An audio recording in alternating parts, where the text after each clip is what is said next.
Hello, my friends. Today, I think I'm going to use some of those blackberries that I foraged to make myself a little bit of a jam. I don't like the seeds, so it's going to take a couple extra steps. What I have is, I found out I had about 2 cups of the black raspberries. I'm going to use my potato masher and I'm going to squeeze some of the juice out of them to start, because I'm going to warm these up and try to get them cooked a little bit so that I can run them through my sieve to get rid of the seeds. I don't mind the pulp, but I don't want, blackberries have a ton of seeds, as you could see. So it's not difficult to do. It is a little time consuming. Probably it's going to take me about 15 minutes or so to do the whole process, but you know what? That's okay.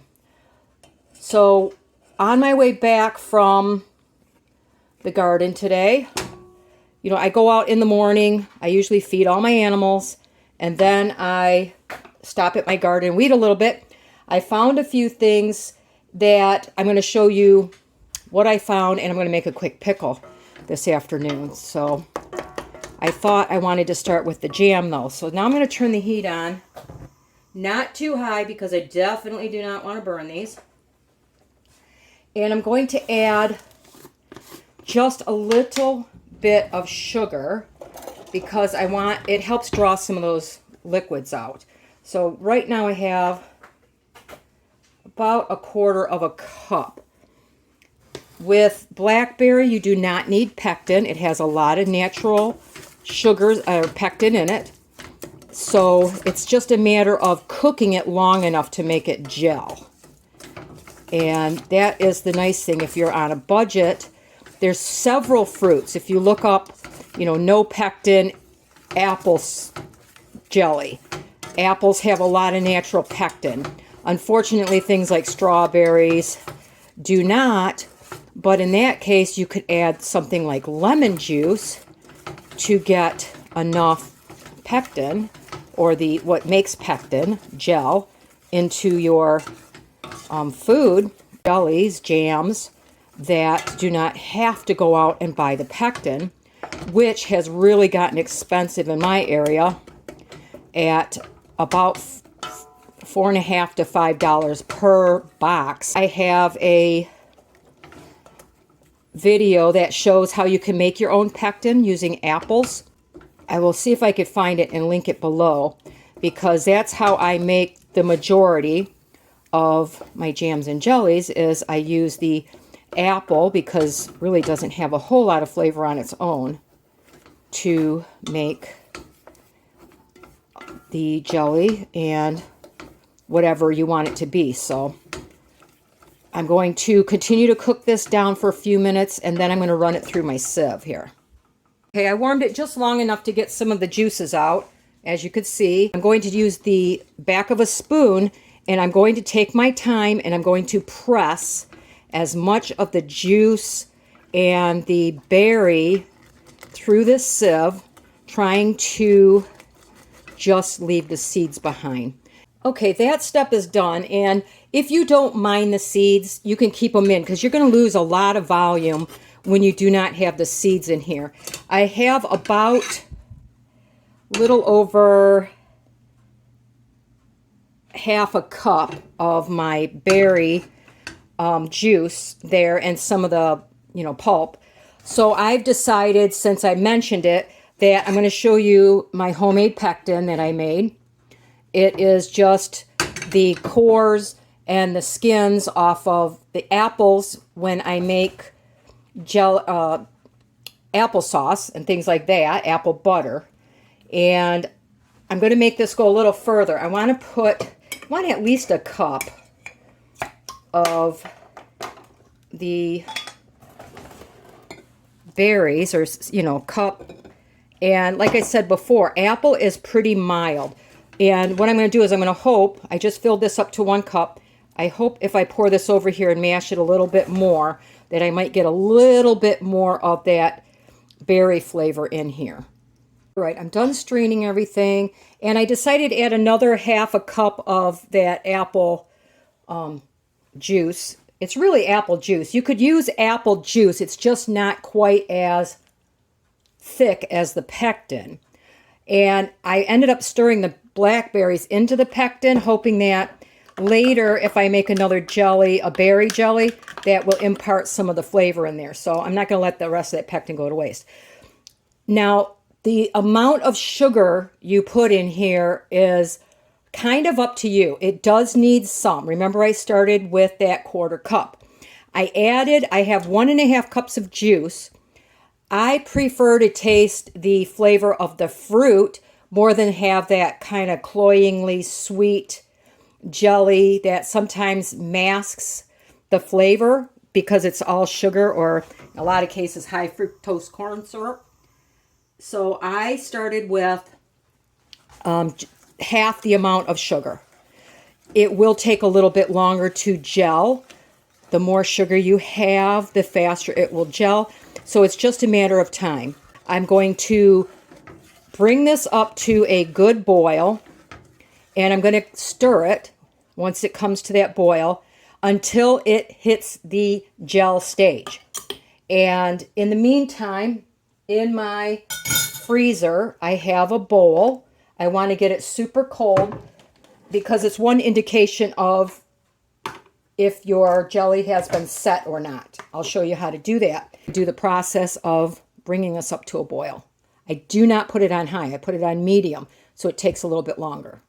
While I'm waiting for my juice to get to a good rolling boil, I'm going to eat leftover pancakes that the guys didn't eat the other day because I put berries in them.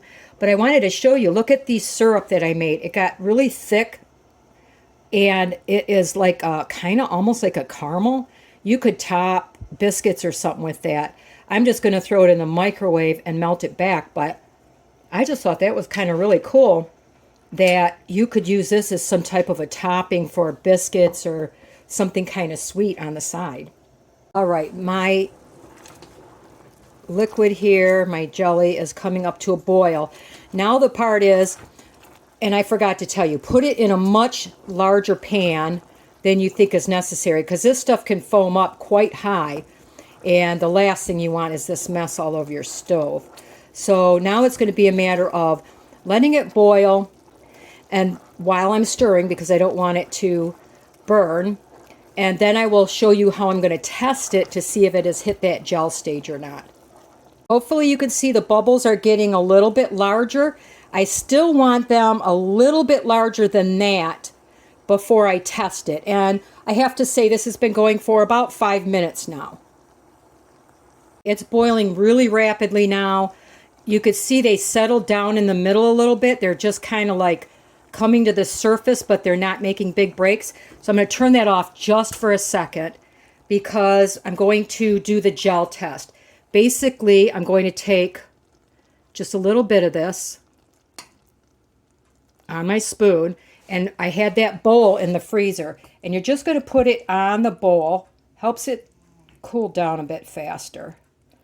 And in a minute, you will take and see if it has gelled. It hasn't even been that long, so take this spoon and rub it through, or your finger works actually better. Run it through, and you could see how it's leaving that open space. That means it should be jelly at this point. If you like a really firm jam or jelly, go a little bit longer. If you like a nice spreadable one, this is where you want to stop. So all I'm going to do now is pour it into my jar, let it cool, and it'll be ready to use whenever I need it. So there we go. I think it turned out really pretty. And now we have yet another item I could use over pancakes. I can make biscuits and have some jelly. We've got the bread. So again, it's just a way to stretch out what you have so nobody's hungry feeling during the day. All right, I wanted to show you what I got while out weeding and watering the garden. I found 3 radishes that I had no clue I had, 2 sad little pea pods, which I'm going to save for something else. I accidentally pulled a carrot. This is a kohlrabi. I needed to thin them, so I took the biggest one so that I can have something for dinner. I found some dill. Have a lot of volunteer dill out there, and a couple of chives. The other thing I found was some wild grapes. Now these do not produce grapes around here. They just make vines. And you probably wonder why I brought them in. Well, for one thing, grape leaves are edible. You know, when you make the stuffed grape leaves.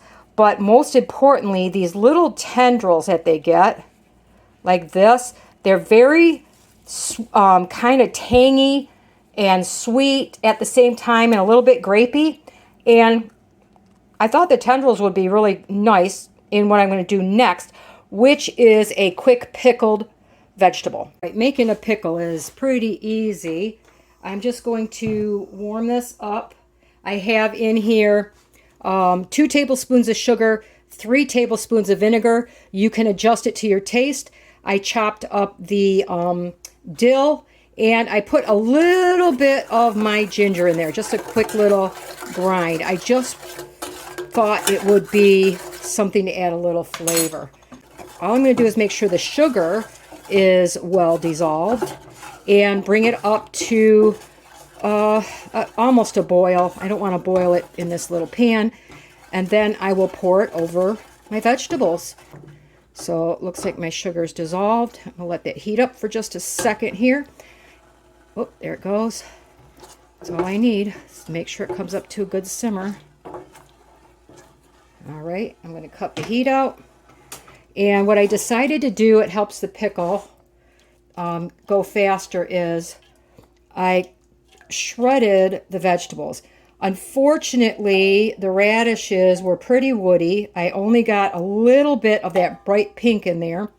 So I used a couple of my carrots. There's my chives and the kohlrabi. And the other issue was the grape tendrils were also tough. So I might forage some more tonight. We'll see. That's it. Now I'm just going to mix this up. Like I said, I'm going to stick it in the refrigerator and it will be good to go. Well, I decided to have a little snack because dinner is going to be later than usual tonight. I am having some of my bread I made yesterday, and that turned out so good, my blackberry jelly. Hello everybody, once again, I am getting ready to make dinner. I did go back out to the garden just to see if there was anything that I could use. And I had already gotten this little carrot. This is the number of ginger that I bought, but I found a zucchini.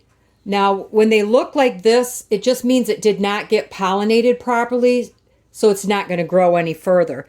And you can cut that bad part off, and you get perfectly good little piece of zucchini. So I'm going to make a fried rice tonight, and I'm going to use that little bit of zucchini. I'm going to cut these into little pieces.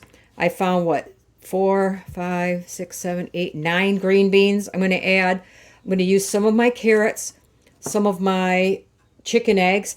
I'm not sure if I'm going to use 4 or 5, but I am going to save the yolk out of one of these for another recipe that I'm going to do, which is to make some noodles. And I have a garlic. I grow garlic. It's not fully ripe, so I'm going to use it more like an onion. You know, I have to slice it up and freeze it. So anyway, that's going to be the basis. And of course, my rice, which I had cooked a few days ago. That was cooked in chicken broth to add a lot more flavor. The only additions to this is going to be some soy sauce. I take these veggies and I'm going to saute them in just a little bit of oil to get my veggies a little bit soft. I will add my rice, and then when I add my eggs, I'll come and show you that part. All right, I have my vegetables sauteed. I always start with the things that take the longest. And I did add a few onions that I had chopped in the refrigerator. Sorry, my dog's being a brat. She's spoiled and she wants something that I won't give her. Onions and carrots went first. And then I think I put the green beans. What else do I have in there? I put the, garlic, a little bit of ginger. And then lastly, I added the peas and the little zucchini. Vegetables. And my rice is in there, and I put about 2 tablespoons of soy sauce. That's obviously up to taste. I like soy sauce. The guys don't care for it as much as I do, so if I want to, I can always add more. If you have other things like fish sauce or oyster sauce, sesame oil, feel free to add it. So anyway, if you have any questions or comments, I would really appreciate them.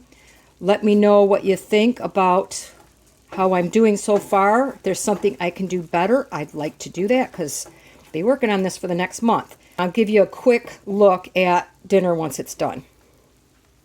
All right, that is done. I took about a quarter of what I made. You could see it makes a nice big meal. This is a large plate. It's like 11 inches across. So you can see that's a lot of food. We may even have leftovers, which I do once a week. I clean out the refrigerator. Whatever leftovers are, you have to eat them up before I make next week's meals. Or if you're hungry, you eat them as a snack. Nothing goes to waste. So give me a thumbs up if you like. I would really appreciate a sub. And hit that little bell if you want to see more of the videos over the next coming weeks. Thanks a lot. Have a great night.